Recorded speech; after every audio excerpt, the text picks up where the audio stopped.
Okay, so I am here this week with Stastro from Hey guys, how's it going? Sargeras, and we are going to talk a little bit about Arms Warriors for this week's State of Warcraft. Now, when Arms Warriors have always been around necessarily, and they've always been usually the PvP spec for Arms, or for Warriors in general. Not too many people have played Fury, and sometimes you'll get a few people trying to play Prot. They Prot were actually pretty popular back in Warlords when they introduced the Gladiator stance, to where they were actually more popular than a lot of the other warriors because of the damage and survival they had for putting it out.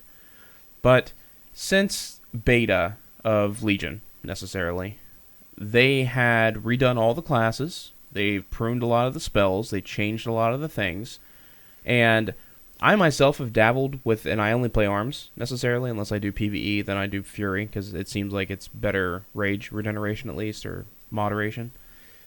But I did get a chance not only to play Mistweaver on beta, but I also played some arms from how they changed and things in arena and things like that. But I was very happy to find out for myself, being that I don't play a warrior full time, all of the macros and everything was very confusing to me because you had so many different abilities and cooldowns and things like this. But they did a really good job, I think, of pruning it, but keeping a lot of the things that felt very warriorish in the warrior, where they took some of the things that were redundancy out, or they took spells and abilities and combined them together in some instances. So you have just one thing instead of you have two or three things that, all collectively work together to do the same thing. And they did this with all the classes. But as I mentioned, I'm here with Stastro today, and I wanted to talk a little bit about Arms Warriors and how they have fared since the release of Legion, when it went live, to now. Recently, they just got a buff post 7.1.5, and that buff finally put them on the map in PvP. It's hard to think of, but if anyone's familiar with Method, Smexon strictly plays Warrior. Always plays Arms Warrior. Has never really played anything else. For BlizzCon and things leading up to BlizzCon and even after until this recent patch, he had actually moved on to Windwalker Monk and Enhancement Shaman. Because Arms Warriors just did not have what it needed to be able to be competitive in Arena, which is where they supposedly base all of their balancing around.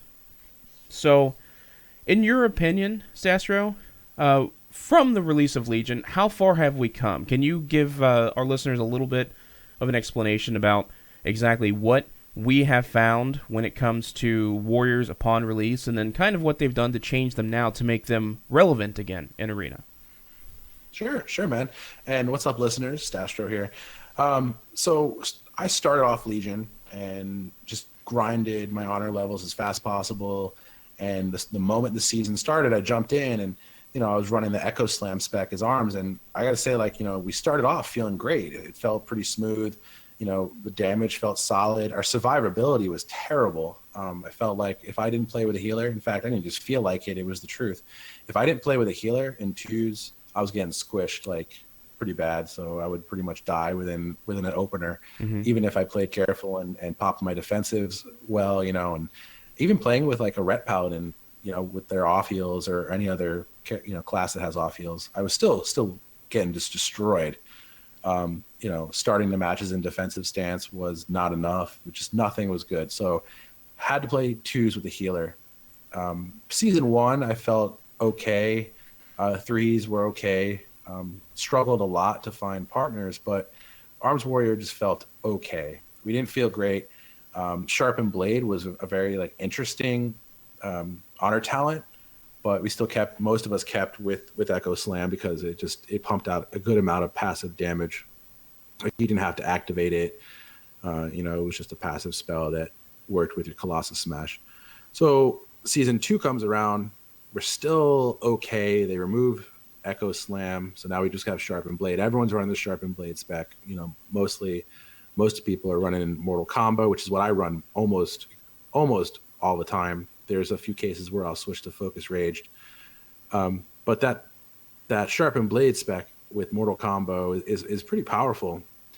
So I still, midway or early in season 2, I still didn't feel that great. I still felt like things weren't too good. And then I forgot which patch it was, but everyone received a big debuff, like a big nerf, huge nerf, because healers were rightfully upset about how bursty things were. As the Mongo comps were just destroying everything, and it was just Mongo comps excluding warriors, I guess, but Mm-hmm. they were just destroying things. So then they did that huge nerf where it really, unfortunately, it was a blanket nerf and put arms warriors in a even worse state than they already were. So unfortunately, removing Echo Slam, then getting that, I think it was a 5% buff, debuff, or nerf. We just got hit hard by that. And it took a while and a lot of complaining by the warrior community to get this buff that we recently had, like you just mentioned. It was a plus 5% strength and stamina, plus 10% armor, and then plus 17% versatility. And I don't know the exact math. I'm terrible when it comes to all that stuff, but I just know that, I noticed that my stats had increased, and immediately, the very first arena I did, I felt good, man. I felt like solid. Actually, the first thing I did was a rated battleground. And in that rated battleground, I remember like I was like heading to capture, get our flag back, and then an enhancement shaman and a warrior jumps on me as I'm heading up the ramp to the horde, and I'm thinking I'm dead. No way I'm gonna get there. All right. So I killed the enhancement shaman, popped all my cooldowns, all my defensives, almost killed the warrior, got him to about, I think it was maybe 10%. It was a Fury warrior. So before this defensive buff that we got, the versatility and the stamina, I would have been dead. I wouldn't even came anywhere near close to killing either one of them. So I immediately felt a nice increase in survivability. Damage felt better overall. It still could use some tweaking, but I think that overall, after my long rant I just had, I think we're in a better place. Definitely a better place. Well, good. And I can honestly say, as soon as the patch went through, it did feel like they changed just enough to be able to make you viable, but not make you Yeah. what Demon Hunter was on release, which was ridiculous. Well, it was a little disheartening when I saw, like, the popular, not popular, but the really good players, like you mentioned, Smexon. When I saw him playing his alt, he just gave up Warrior altogether. That was really sad. I saw Joe Fernandez. He switched to Fury. I think he's still playing Fury for the most part, but he switched to Fury, and then Bajira switched to Fury, and Bajira was probably one of the most depressing things to watch. Yeah. Because he just loves his warrior so much, but you could tell he didn't want to play it, and it was sad. And and in terms of popular, then Swifty was like, oh, I'm just gonna play. He's playing a Death Knight, and then he's playing another class. So the popular streamers and the talented players were just either playing a different spec or moving away from just playing a different class altogether. So it was a little disheartening, but I decided, look, I've been playing this spec for the most part since 2005. It was my original character, this very warrior, and I just wanted to stick with it. I switched mains. I switched my paladin at the end of vanilla, and I stayed with her. But the warrior was always either it was my alt that I played quite a bit, or my main. So I just felt really, I'd feel like I'm betraying the character if I switched to Fury just to be flavor of the month. So not flavor of the month, but just a little better. I definitely didn't want to re-roll. I won't lie, I considered 100 times re-rolling Demon Hunter or Death Knight, especially since they're, you get a little bit of a boost in terms of level that you start at. But I just stuck with it. Yeah. So when I guess all this happened and all the relevancy now, you're pushing at least rank in 2s and in 3s to where you're not stuck in like the sub 1500 or 1500 MMR hell, as people call it. And I mean, that's a positive thing. It just depends on really who you put around you and how well you guys work together. Now, for future kind of longevity of the warrior, is there anything that necessarily you see that you guys do well to maybe make people realize that warriors can be, valid in RPGs or in arenas, and they should be valued for what they can do? I think right now our utility is great. You know, we have a lot of utility we could bring to the table. You know, we've got Pain Train, which is a DPS buff to the entire group or team. That increases their crit chance. It basically gives them the hour effect of battle cry, so they get that. It also increases, or I think it decreases the cooldown on battle cry. And then we have Duel, which is a great peel. It doesn't always work, but Duel's great. I think it's great for, you know, if you're in a flag map and you're going to peel off a flag carrier. Hmm. You know, hopefully you have a frost mage, you know, peeling as best they can. But then if you have something where, you know, you have something with really good mobility, just beating the hell out of your flag carrier, you could hit them with Duel. And most of the time, at least at lower brackets, they will not switch off of you. So you've got Duel, which basically forces them to attack you, or they do reduce damage. We also have War Banner, which is freaking great because it increases the run speed, the movement speed of your entire class. I'm not going to go into the details of what everything does, just Sure. because I'm writing the guide and I just want to stay fresh on that. But we'll release the guide when it's done. But then you also have, you know, all this other. We have Charge, we have the Hamstring, we have all these other, you know, nice utilities. We have a Fear, the group Fear, which we've always had. It's great, intimidating shout. So our utility is good. Our damage is okay, not amazing. I don't feel great about running flags. We're not as good as we were like in Kata. Kata, like Warriors, were the best flag runners. Like we were amazing. I loved it. That's what I did primarily in Kata, was I flag ran in RBGs. So, like, I guess really our utility is something for, you know, group leaders to look at to bring us. But I think our versatility is also good too, and our mobility has always been good. It could be Yeah. better, but it's always been good. It's not the best, Having played healer but my entire career, I can say it's frustrating because of all the charging and the leaping and things like that. It's yeah, difficult to get away. Not yeah, as difficult anymore. I think the things that I fear the most when I enter an arena is I'll see a feral druid. They're hard to get off. Survival hunter yeah, now definitely. is ridiculous, and then demon hunter. And well, I guess demon hunter and probably rogue, maybe sometimes subtlety rogues are very hard to get off because of the ability to step to Yeah, you all the time. yeah, But warriors are definitely up there, and then warriors are putting out a lot of damage all the time. And with cooldowns, it's even just more ridiculous damage. yeah, So you'd have to be very careful to separate yourself.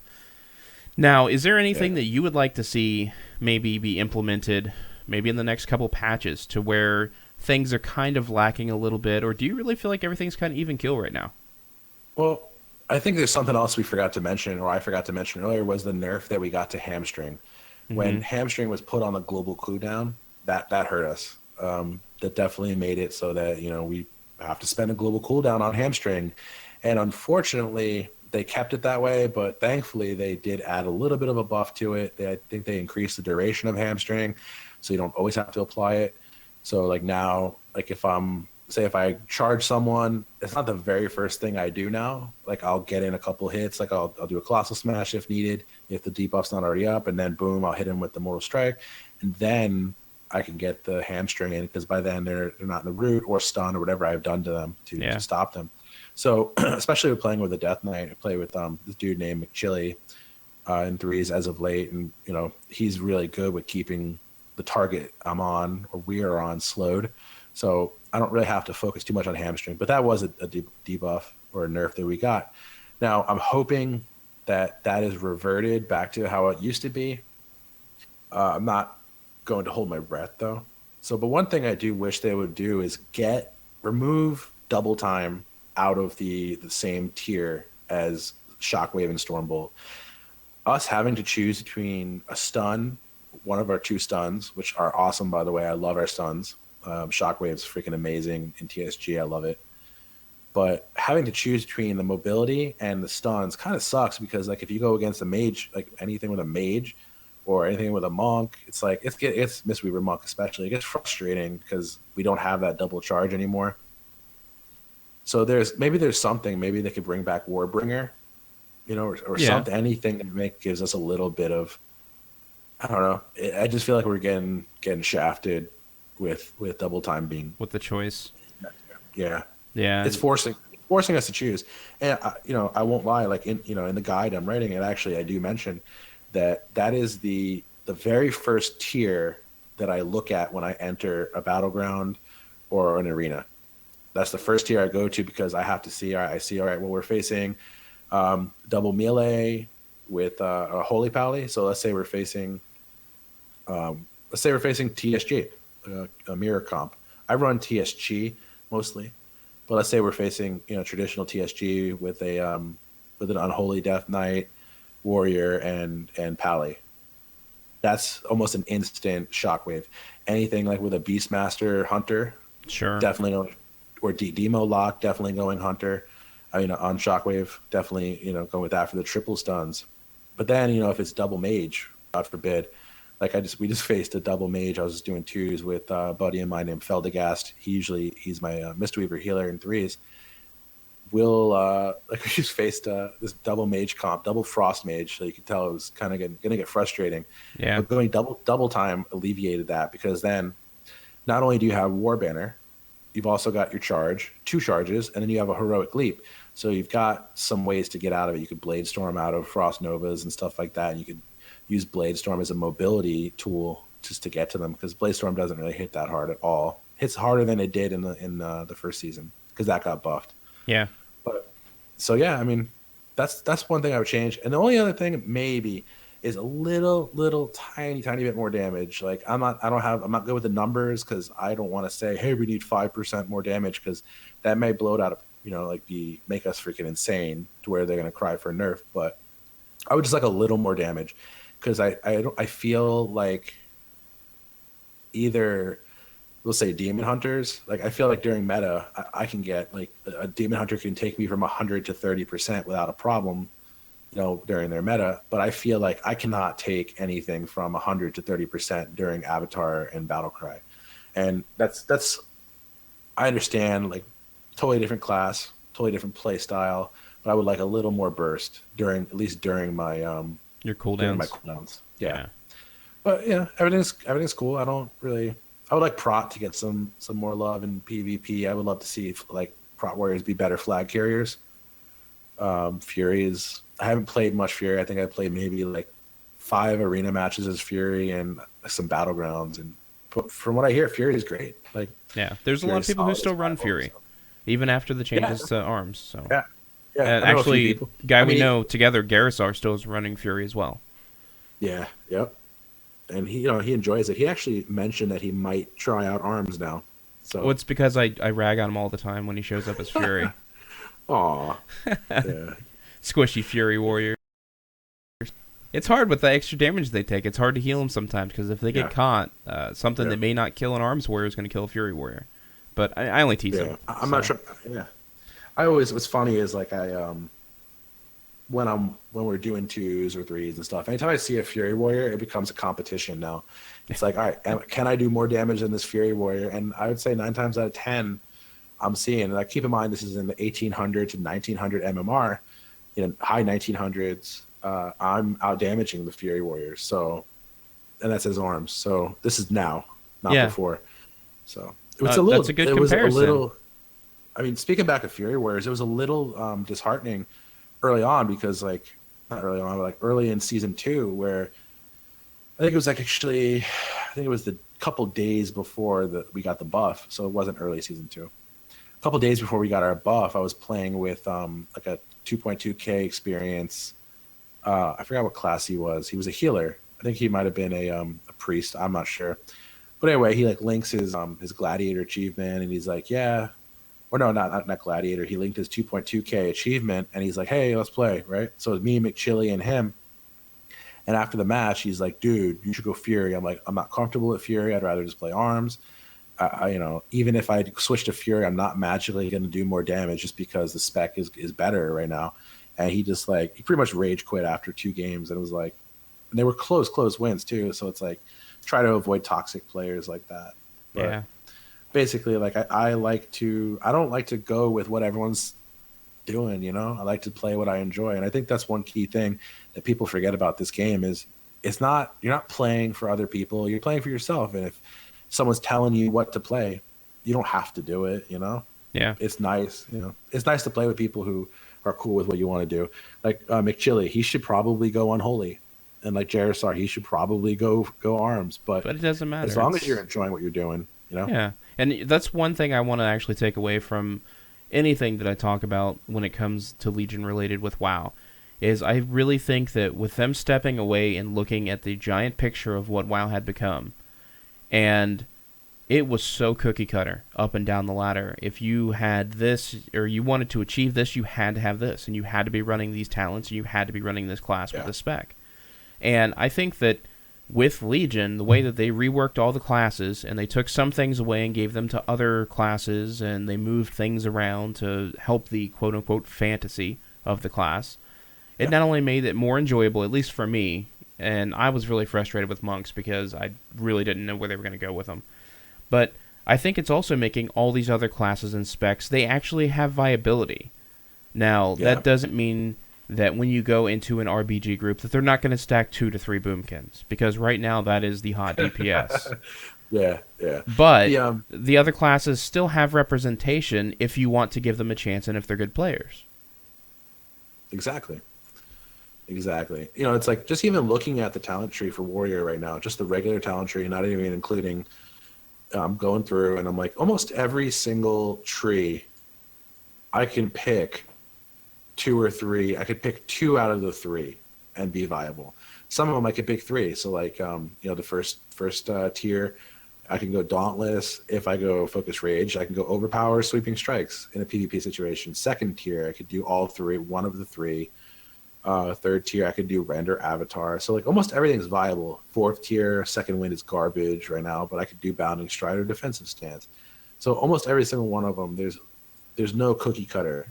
And I touched on Focus Raged earlier. I mentioned that sometimes I go, like you can go Focus Rage or Mortal Combo, and it doesn't matter. It's like it's nice that there's no one definitive setup to go with. Yeah, it's not nice. only that, but it also makes the game more interesting too when you're playing, because it's not just the same thing every time. Yeah, it makes you think more. It's nice that way. I agree. I think that the critical thinking when it involves Arena, not only is it extremely fast, but you also have to think ahead if you can. And being able to think ahead and having that option, it gives you a challenge to be able to not only face who you're facing, but you're also facing how quick you can think on your feet and solutions you come to. So I think it's it does make. I think that people say that that the game is easier and stuff like that, and it's so easy to play PvP. I think it actually, for newer players, I think it's a lot harder nowadays, because previous expansions, it's been like all you have to do is ask someone, hey, what do I go for PvP? And someone will say, hey, go to this website, blah, blah, blah. In vanilla, there was no Icy Veins or Noxic or whatever the heck the sites are, but they could have been like, oh, go to Arena Junkies back in Burning Crusade, and then you get your spec, and then you just follow that spec, and it's like, oh, here's how you enchant your gear. Here's how you gem your gear. And in fact, all you had to do was go copy the talent choices on the top warrior's armory. And I admit I did that before. Oh, I've done that plenty with Mistweaver. Yeah, you can swap things. Yeah. And you Druid swap too. things around now. Yep. And now you actually really have to have an intimate knowledge of your class to figure out what's going to work in a better situation. And I think it's better that way. I really do. Yeah.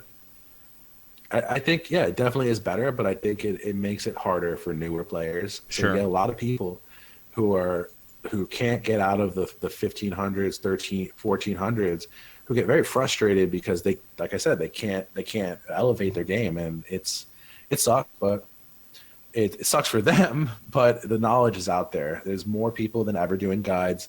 You've got resources, you've got YouTube videos, you've got regular guides, you've got Noxic, you've got Wowhead, MMO Champion, you've got sites like yours. Mm-hmm. You've also got Twitch streams that you could watch. Yeah, there's a ton of information out there. Yeah. And the problem with that is sometimes the information is conflicting too, to where one player will praise one thing and another player is like, no, that's garbage. And it really is all based on your play style. If your play style caters to whatever the talent choice is, that might actually make you a better player because of how you're going to play. Because not everybody plays the exact same way. Correct, yeah. So, awesome. Well, it's been a fantastic conversation, and I think that Arms Warriors are in a pretty good place right now. I think that you guys don't have too much to worry about necessarily. I would like to really see. I have noticed that Smexon has picked his Arms Warrior back up, so I'm looking forward to some of the GCD TV arenas where him and Sidu and whomever, if it's going to be Bean or it's going to be I can't remember his name. Yeah. If they get into one of those and they start playing, I want to see how Arms performs in the pros, because that's usually where you can tell the strong classes and the weak classes is when you watch the pros play. I'm not sure if Fernandez is playing Fury, but I mean he just hit 3K. Wow. I think that's the highest. I think that is the highest. I think he's like almost 3,100. That's so nuts. he's getting close, man. I mean his item level 912. I'm actually looking at his armory right now, so he may have done this as Fury, but I think that's just a testament to him being an amazing player and playing with two other amazing players. I'm not sure who his partners are, but that guy is. Even honestly, I love Smexon, but Joe Fernandez is a fucking beast. He's sorry for the swear. No, you're fine. Okay, but he is a beast. No matter what he's playing, he makes prot work, he makes fury work, he makes arms work. The guy is insane, and he's great to learn from too. He's Joe Fernandez. Nice. So multi gladiator. He plays in Europe. European. Europe. Yeah. EU. Yeah. Cool. So. Awesome. Thanks for having me on, man. I appreciate it. Not a problem at all. Thank you very much for coming. And would you like to tell everybody where they can find you so they can get a hold of you? Yeah, sure. You guys can find me on Twitch. It's twitch.tv/StastroD3. And I'm also on Twitter at the Stastro. That's STASTRO. And of course, you can find me in game. I play in Sargeras. I'm a member of one of the largest alliance guilds in the world. Actually, I think we technically are the biggest guild if you count it, because we're 10 guilds combined. We're called Currently Online, and we do have a PvP guild that we are recruiting for. So stop on by, say hello to us. Nice. Well, Stastro, thank you very much for your time today. And no problem, man. That's going to be our coverage for the Arms Warriors for this week. Thanks for tuning in, and catch us next week at VictorSanctum.com for some other content that you can consume.